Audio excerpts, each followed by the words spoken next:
Très bien, les gens. J'ai dit à de nombreuses reprises que les Blancs sont les personnes les moins racistes de la planète. Comment est-ce que je le sais?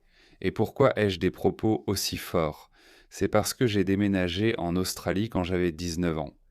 Je n'ai jamais connu de racisme, ni de discrimination, à tel point que je me demandais souvent, mais qu'est-ce qu'ils sont gentils, ces gens? Pourquoi ne voient-ils pas que ce type est un Pakistanais à la peau mate? Mon anglais était médiocre en arrivant, mais j'ai toujours voulu parler comme un Australien, donc je progressais sans cesse. Mais à l'inverse, j'ai aussi remarqué que beaucoup de migrants issus de milieux non blancs accusent les locaux de racisme, alors qu'en réalité, ce sont eux qui sont racistes. Je le sais depuis très longtemps, mais je n'ai jamais vraiment eu l'occasion d'en parler. J'ai fait quelques tweets à ce sujet. J'avais un club de course qui était fait pour des personnes comme moi. Par là, je veux dire des Sud-Asiatiques. Les clubs de course sud-asiatiques se multiplient à travers l'Australie et dans d'autres parties du monde. Oh mon Dieu, j'adore mon travail. Leur but est d'aider plus de Sud-Asiatiques à se sentir davantage membres d'une communauté et à promouvoir le sentiment d'appartenance que certains n'ont pas connu en Australie. Les Sud-Asiatiques figurent parmi les populations immigrées à la croissance la plus rapide en Australie et nombre d'entre eux cherchent leur voie. Essayer de rencontrer des gens, de se faire des amis, de nouer des relations, peu importe ce que c'est, et ce n'est pas une façon naturelle ou détendue de le faire. Je n'avais aucune idée de ce pourquoi je m'étais inscrite. Mais ensuite, je suis arrivée et il y avait environ 40 personnes ici. Je suis nouvelle, j'ai déménagé cette semaine d'Auckland. C'est incroyable de voir autant de monde et surtout autant de personnes basanées. Rencontrer d'autres personnes sud-asiatiques à Melbourne est parfois difficile. J'ai grandi entouré de personnes d'autres origines, ce qui n'est pas un problème. Beaucoup cherchent à se reconnecter, notamment via un club de course. Alors, jetez un œil à ce nouveau rapport explosif du Télégraphe, où ils ont enquêté et découvert que des musulmans en Grande-Bretagne font de la publicité pour des maisons et des emplois réservés uniquement aux musulmans. Écoutez ça. Voici Camilla du Télégraphe. Une enquête du Télégraphe a révélé que des propriétaires publient illégalement des annonces réservées aux locataires musulmans. Notre enquête a révélé littéralement des centaines d'annonces sur les réseaux sociaux suggérant que seuls les locataires musulmans doivent postuler. Ceci est, bien sûr, en violation de l'Equalities Act de 2010 qui stipule Mais la raison pour laquelle cela n'a pas été remarqué, c'est parce que cela vise les blancs. Si c'était l'inverse, oh, ils auraient eu de gros ennuis. Et peut-être à juste titre. Si vous voulez créer une société parfaitement harmonieuse et intégrée, et non des sociétés parallèles, alors il faut éliminer les discriminations. Le problème, c'est que les Blancs ont réussi à convaincre leur propre peuple, mais ils n'ont pas réussi à appliquer les mêmes normes aux non-blancs. les propriétaires ne peuvent pas discriminer les locataires en fonction de leur religion. Les annonces ont été publiées sur 3 sites web, Facebook, Telegram et Gumtree. Nous avons contacté 3 entreprises. Seul Facebook a répondu, indiquant avoir supprimé une page contenant des dizaines d'annonces réservées aux musulmans. Écoutez ceci. C'est ma collègue qui essaie de contacter l'un des propriétaires qui propose une propriété réservée uniquement aux musulmans. J'ai vu que c'est réservé à un garçon musulman ou une fille musulmane. N'étant pas musulman, puis-je tout de même le louer? Pas question. Puis-je faire ou dire quelque chose en tant que non-musulman pour que vous acceptiez de me le louer? Et pourtant, des centaines de ces annonces continuent d'être publiées sur les réseaux sociaux, faisant la promotion de biens immobiliers dans toute la capitale. Voulez-vous regarder certaines de ces annonces vous-même? Tommy Robinson les a évidemment publiées. Bien joué Tommy, regardez ça. Chambre individuelle disponible, toute charge comprise. Disponible pour une fille musulmane ou un garçon musulman dans une maison paisible. Regardez-en une autre. Une place de lit disponible à la location dans l'est de Londres. Je ne sais pas pourquoi quelqu'un voudrait y vivre, mais bon. Et devine quoi? Les atouts de l'emplacement. Situé sur Monagar Road, près de la mosquée Kubar, à seulement 10 minutes à pied de la station Uptown Park, à proximité des magasins, des marchés et des commodités du quotidien. Convient uniquement aux étudiants musulmans Gujaratis, pas à n'importe quel musulman. Ils ne veulent pas de musulmans africains. Ils ne veulent pas de musulmans du Moyen-Orient. Ils veulent spécifiquement un musulman Gujarati. Pourquoi? Parce que ces personnes sont probablement des Gujaratis, un homme musulman recherché. Cuisine attenante, salle de bain, studio. Pas de colocation dans un studio. Et tu veux partager avec un homme musulman. La station la plus proche, Beck Entry, Dagenham. Je sais où c'est. Un trou à rats. Un vrai trou à rats. À seulement 5 minutes à pied de la station Uptown Park. Oh mon Dieu. 800 livres de loyer pour hommes et femmes actifs, réservés uniquement aux musulmans. Tu sais pourquoi? Pourquoi cette discrimination existe? C'est à cause de ça. Et forcer les musulmans à adopter les valeurs britanniques. Non, on n'aime pas votre culture. On n'aime pas vos jeux d'argent, votre homosexualité et votre promiscuité. Mais on est content de vivre dans votre pays et d'en faire le même trou hara que celui qu'on a fui. Et vos lois faites par l'homme, on n'aime pas ça. Je pense que ce qu'on a est mieux. On va s'en tenir à ça. Non, merci. Alors, le gouvernement britannique, ou ses gauchistes bien pensants, écolos, wokistes et cinglés, vous diront que, oh, ce n'est qu'un groupe marginal de personnes. Vous savez, chaque pays a des extrémistes. Leurs valeurs sont affichées publiquement. C'est pourquoi vous ne voyez pas de personnes blanches dans les quartiers musulmans. Ils l'affirment et le diffusent ouvertement. Ils font cela depuis des décennies, sans aucune opposition. Quiconque élevait la voix contre eux était qualifié d'extrémiste d'extrême droite, mais cela se déroule au grand jour. Vous avez vu quel genre de société cela crée. Vous voyez l'Est de Londres, vous voyez Panslow, Tower Hamlets, Parsa Birmingham. Enfin, en fait, pas Parsa Birmingham. La moitié de Birmingham a disparu. Et devinez quoi?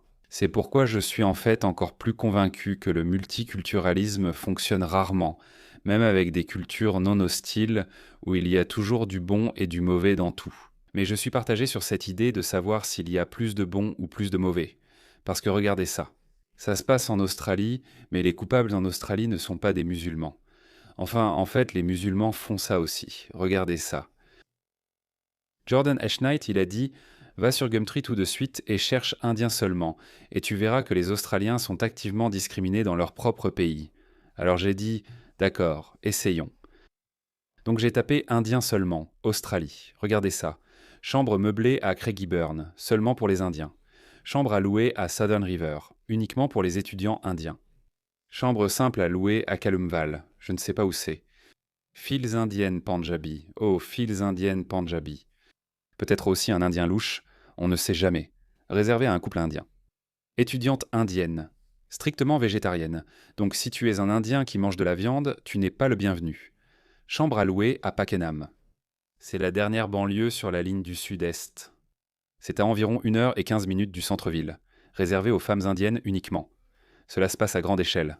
En fait, laisse-moi essayer uniquement musulman. Je veux être juste envers les Indiens. Regardons ça. Comment pourrions-nous être déçus? Regarde ça. Entraînement personnel réservé uniquement aux femmes musulmanes.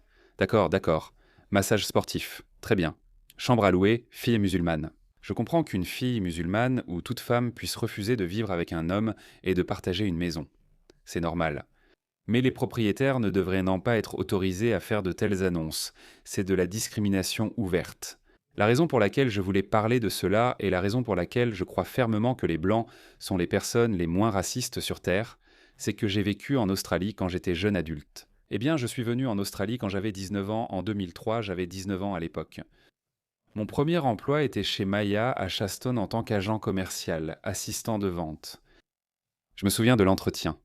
J'étais totalement nouveau. Je me souviens de cet Australien qui m'a fait passer l'entretien. Il m'a posé des questions. Je pense m'en être bien sorti. J'ai eu un petit boulot pendant 2 ans, puis j'ai travaillé dans une station-service. À l'époque où j'étais à la fac, je pouvais travailler 20 heures par semaine, d'accord. Je n'ai jamais dépassé cette limite par peur d'être expulsé si je ne respectais pas mon visa étudiant. Et franchement, je ne voulais pas retourner dans ce trou à rats. D'accord. Je le dis, je l'admets. Je ne comprends tout simplement pas tous ces migrants économiques qui viennent dans ces beaux pays occidentaux, mais qui aiment toujours leur pays d'origine. Pourquoi? Si c'était si génial que ça, pourquoi as-tu déménagé dans un pays occidental? Pourquoi? Et puis quand ils arrivent ici, ils transforment l'Occident en l'endroit pourri d'où ils viennent. Donc je n'ai jamais connu de racisme. Mon expérience personnelle restera toujours avec moi. C'est l'une des raisons pour lesquelles je suis tombé amoureux de l'Australie. Ces gens sont tellement gentils. Pourquoi sont-ils si gentils avec moi? Je leur demandais souvent pourquoi. J'étais encore un Pakistanais et je savais comment les Pakistanais voyaient les non-musulmans.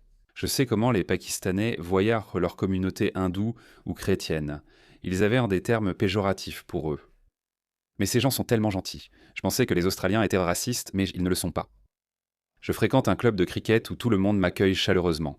Mais une différence subsistait. Je n'ai jamais joué la carte du genre. Regardez-moi, je suis un musulman brun tellement fier d'être pakistanais. Même si je soutenais l'équipe de cricket pakistanaise, quand j'allais au G, je soutenais le Pakistan. Mais les Australiens étaient assis à côté de moi. Personne n'était offensé par ça. Je ne soutiens plus cette équipe de cricket horrible. Et je me disais, pourquoi devrais-je soutenir cette équipe de cricket nulle? De toute façon, ils perdent demain toujours. J'ai la chance de vivre dans un pays qui a la meilleure équipe de cricket au monde. Ouais, c'est sûr. Ils me donnaient des cauchemars dans les années 90 à l'époque de Wasim Akram et Sharib Akhtar, parce que j'ai grandi en les regardant. Une fois qu'ils ont pris leur retraite, il m'a été facile de rejeter ce pays. Je leur souhaite bonne chance, mais je ne suis pas comme eux. Je n'aime tout simplement pas leurs valeurs, leur système, leur culture. Je n'aime tout simplement pas ça. C'est sans doute pourquoi je n'ai jamais eu cette aura de suprémaciste propre aux culturalistes. La plupart des gens le font, pour une raison ou une autre. Même les personnes de culture de merde du tiers-monde restent fiers de leur culture. Je me demande, mec, pourquoi tu es fier de cette culture? Regarde ce qu'elle t'a apporté. C'est une culture de merde. N'as-tu pas de la chance de pouvoir dire adieu à ça et de faire partie de ce pays incroyable, magnifique et merveilleux? Je ne suis sous l'effet d'aucune drogue ni rien, mais j'ai un immense sentiment de gratitude envers l'Australie. C'est pourquoi mon amour et mon dévouement vont au-delà de l'Australie. C'est aussi pour cela que j'aime le Royaume-Uni. Mon monteur vidéo est irlandais et il me dit « Non, s'il te plaît, enlève l'Union Jack ». Je lui réponds « Désolé ». Tu sais, le Royaume-Uni est la mère de tous nos pays anglo-saxons. Donc bref, le Royaume-Uni est bien sûr les États-Unis, et bien sûr l'Australie, le Canada et la Nouvelle-Zélande. Je pense qu'il n'y a pas de cause plus noble que de préserver les valeurs originelles de ces pays et restaurer ces pays. Ah, en parlant de restauration, donc Restore Britain, c'est pourquoi j'aime Rupert Lowe plus que tout autre homme politique en ce moment. Je sais que c'est un homme politique, mais vous savez, plus on voit de choses horribles se produire en Grande-Bretagne, plus son discours devient dur et plus il reçoit le soutien du public, moi y compris. Consultez le dernier message de Rupert Lowe à ce sujet. Une enquête menée par le Télégraphe a révélé que des propriétaires annoncent illégalement des logements réservés uniquement aux locataires musulmans dans tout Londres. Scandaleux. Restore Britain inversera l'islamisation rampante de notre pays. Mon ex, qui est une vraie Australienne, elle a un nom anglo-saxon, des origines anglo-saxonnes. Sa mère était irlandaise, d'où son problème avec la Grande-Bretagne. Son père était issu d'une famille australienne depuis 6 ou 7 générations. Donc, quand elle est entrée sur le marché du travail, elle a postulé pour un emploi chez Coles à Northcote, et le responsable était grec. Donc, elle a postulé pour un emploi, elle ne l'a pas eu. Ensuite, elle a fait une fausse candidature en ajoutant un nom comme Papadopoulos ou quelque chose comme ça à la fin, et elle a immédiatement reçu un appel téléphonique. Alors sa mère a appelé Coles à ce moment-là, et elle a dit « c'est de la discrimination ». Je comprends, les gens font souvent cela. Mais c'est le rôle du gouvernement d'empêcher que cela n'arrive. Parce que si les Blancs respectent la loi et les règles du jeu et que d'autres communautés ne le font pas, alors ce n'est pas juste pour les Blancs. Vous créez une société à 2 vitesses, ce qui ne devrait jamais être permis. Regardez le Royaume-Uni. Ça ne marche pas. C'est aussi arrivé au Canada. Regardez, je viens de voir ça. Le système de transport public d'Ottawa exhibe ses nouvelles recrues, embauche des étrangers plutôt que des gens du pays. Les Indiens ne sont que 2% à Ottawa, mais seuls eux sont prioritaires pour les emplois. Regardez, il y a un Canadien. Est-elle canadienne? Peut-être indienne. Je ne sais pas. Voilà un Canadien. 1, 2, 3 Canadiennes que je vois. Elles étaient sans doute dans la direction et s'occupaient probablement des embauches. Alors s'il vous plaît, ne faites pas ça. Vous jouez avec la patience de la population blanche autochtone, majoritaire et dominante dans tous ces pays. Vous les provoquez. Vous êtes injuste envers eux. Et vous créez une société où nous allons nous retrouver avec beaucoup d'hommes blancs en colère qui auront raison de l'être. Et ça n'augure rien de bon pour personne.